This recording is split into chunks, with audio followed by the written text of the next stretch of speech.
Masaito's Rock TV. Good, very good reaction, I think. Yeah, it sold well, people were happy. We got nearly all of it right, didn't we? Yeah. So we played well, yeah. We opened with Splinter and Heart, that was a good opener. The audience reaction was really good, We've probably better than last year, I'd say. You think? Yeah, I think so. Looking forward to tonight. Yeah. We'll do something different tonight. Yeah, we expect people to, come to both shows, so we always have to think, well, okay, so what are we going to play tonight that we didn't do last night? Some of the songs will be the same, but we'll do quite a few different ones as well. We tried to vary as much as possible between the three shows, because I think some people are travelling from Osaka as well. Yeah, I met quite a few people who were already here who were at the Osaka show, so that's great. Opinion is divided.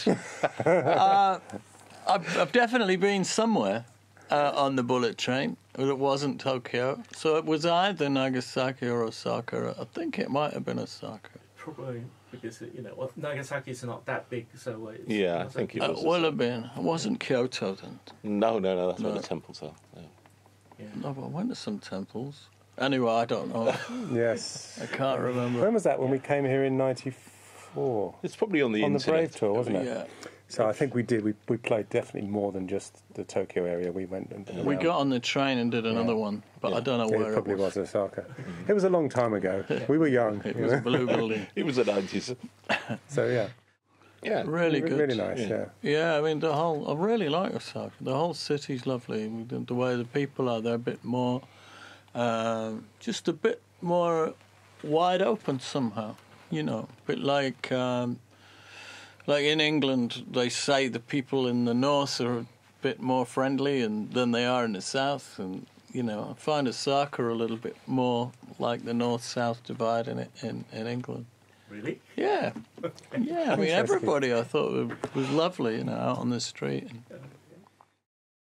Let's try and go back further in time, I suppose, and to rather than give people the same show the second year, is try and mix it up as much as possible. We looked at what we played last year and purposely did some different songs, and we played for nearly 2.5 hours, I think. So we had time to cover a big range of songs, which was good. We always forget to time the songs when we're rehearsing, so that you get about, you get at the end of the show and think, God, how long have we been on stage? That was long, It feels like about a week. But it was good. I think everybody was happy. I met some people today out on the street, and they were all really, they were coming again today, and they said they'd had a great time. Probably a convention, I would think. Maybe been a while. 8 years ago, maybe a convention. It probably wasn't that long ago. I don't know. Yeah, who knows? Good consensus there. We're playing one tonight that we haven't played for a very long time. So, yes. Which one's that? The opening track. Sunset Town. Yeah. Ah, right. Yes. We haven't played that for a while. That's true. Yeah, we haven't played that one. No, most of it comes back to you. There's just things like, for me, solos. I have to spend some time to try and remember. But yeah, generally it's okay. Most of it comes back to you. The really old stuff's quite easy to remember for some reason. But the recently old stuff, if the stuff from the early 2000s onwards, it's really difficult to remember. Might be because we're, getting new memories when you get older is harder. I don't know. The music's got a bit more complex, I think, true, over the years. I mean, the early stuff, 4-chord changes and happy days, and but the later stuff's all a bit more jazz. Not really, no. No, we get bored easily, and we don't. I think if you keep the set the same, then certainly for me, after about 5 or 6 shows, I start to feel myself going into the rut, going through the motions, and it can start to feel insincere. And the only way out of that is to throw a few new songs in. So even when we're on a long tour, we try to keep changing the set list just to keep ourselves fresh. We We're not playing it this time. We used to play it a lot. I guess it was on the Sounds That Can't Be Made album, wasn't it? So Yeah. we were touring with that album, so we used to play it every night. But we only play it occasionally at the moment. We're opening with a very long song tonight, so it's not unusual for us to do that. People that come to see us, they know that we play a lot of songs that require attention. And actually, the Japanese audiences, you can tell they're really listening. So we have to make sure we don't make too many mistakes. The first time we came here, it was a big shock because the audience was very reserved and compared to European audiences.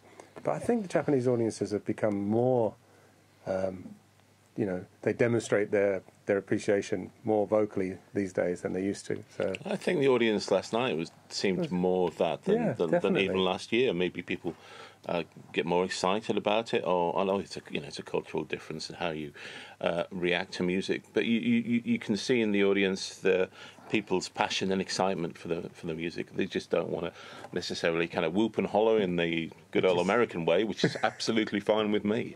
You want the music to resonate with people, and that obviously does here. People listen here. They really listen. I can look out from the stage and I can see that they're just drinking it in.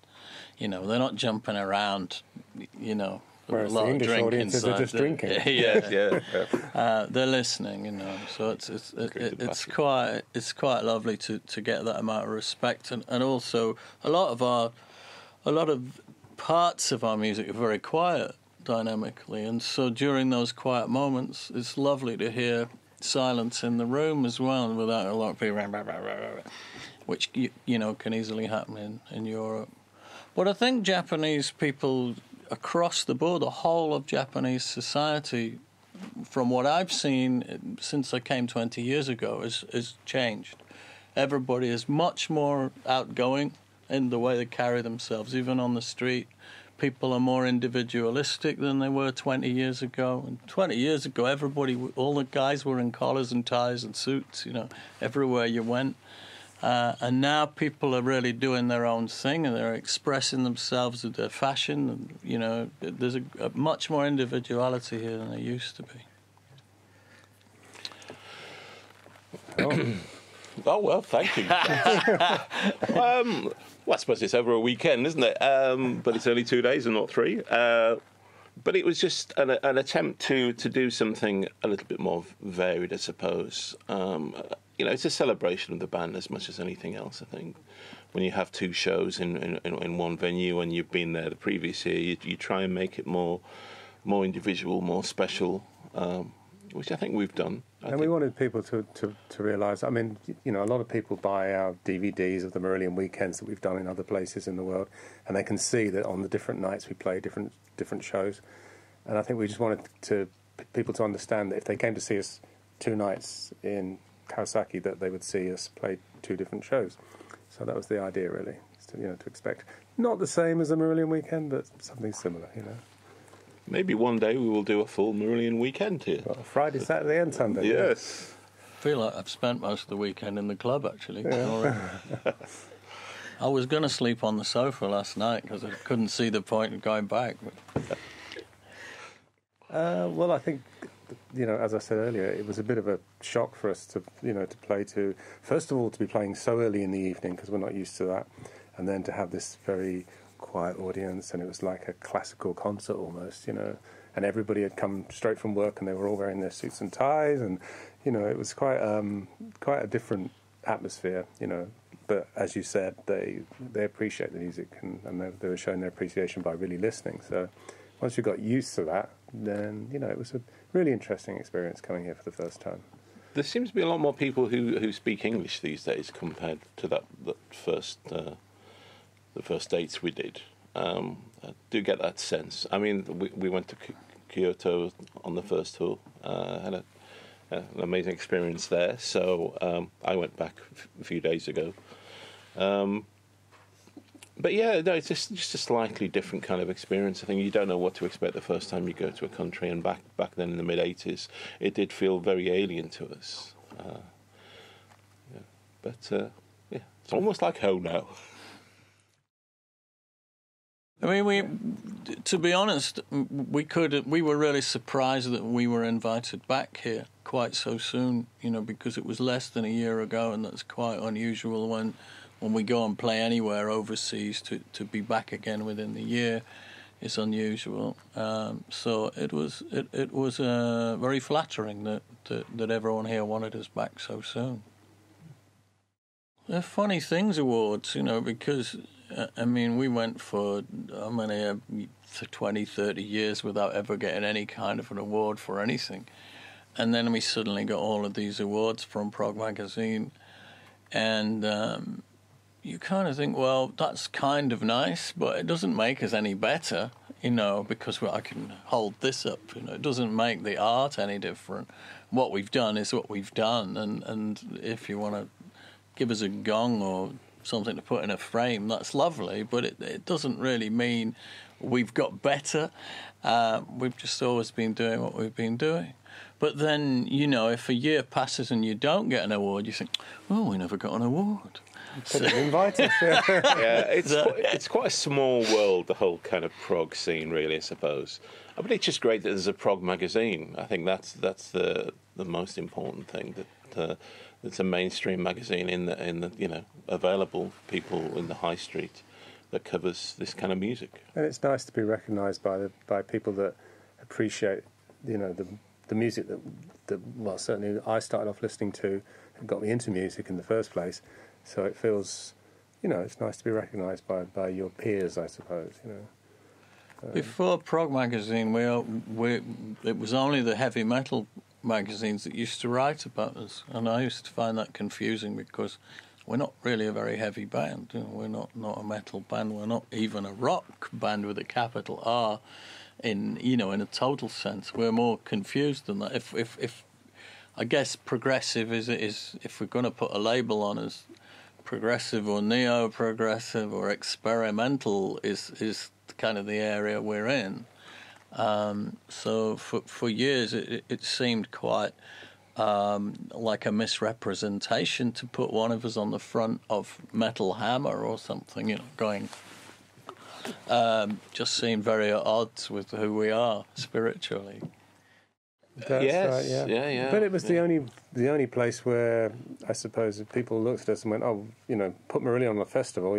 What sort of festival could it be? Because we're not a sort of mainstream pop band, or So it was the place where they probably thought we were, the most compatible, but not really exactly matching. So it was a bit weird doing these. We've done a few since. There was, where we appear on these, hard rock, heavy rock festivals, and you can tell that our music doesn't really quite go, but usually we go down well, so it's okay,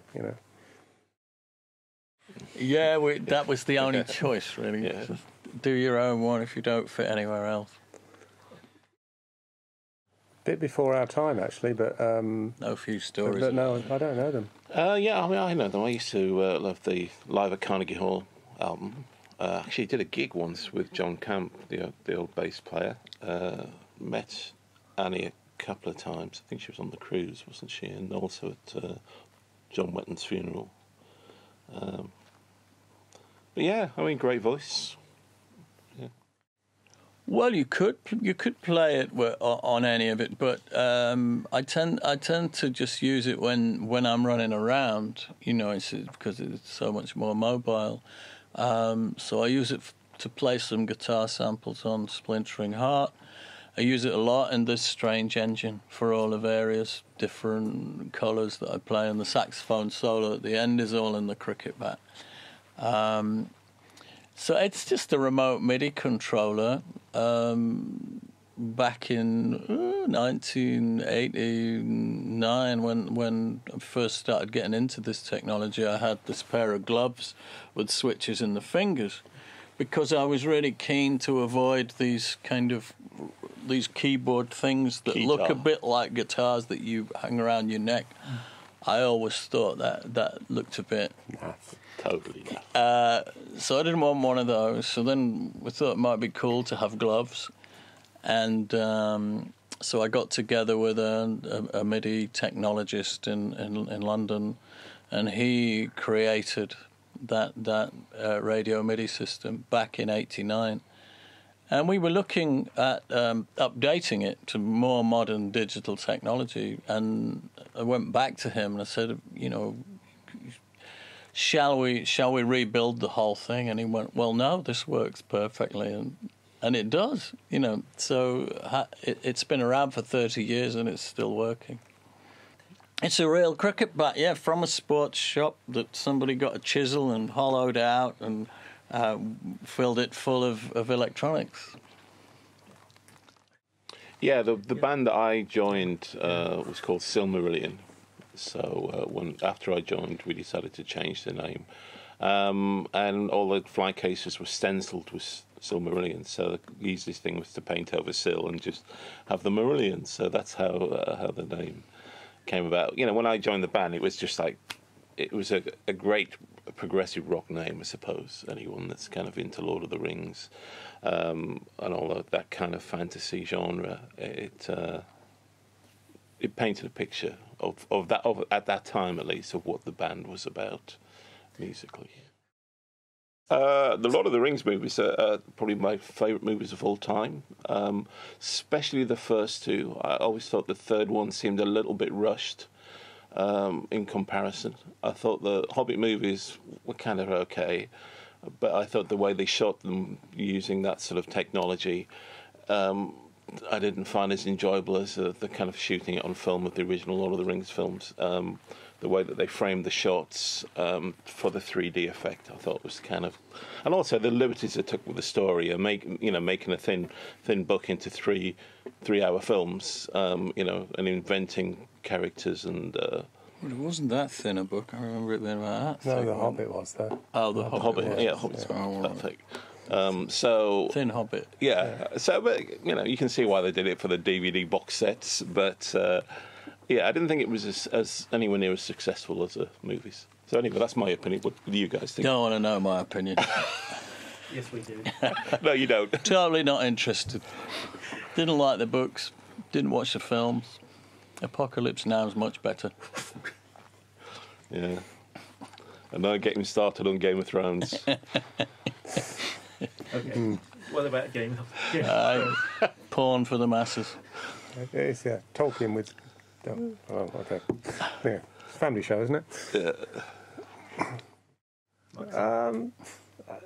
The first three movies were good. I mean, I like the Lord of the Rings book, but the Hobbit movies rubbish.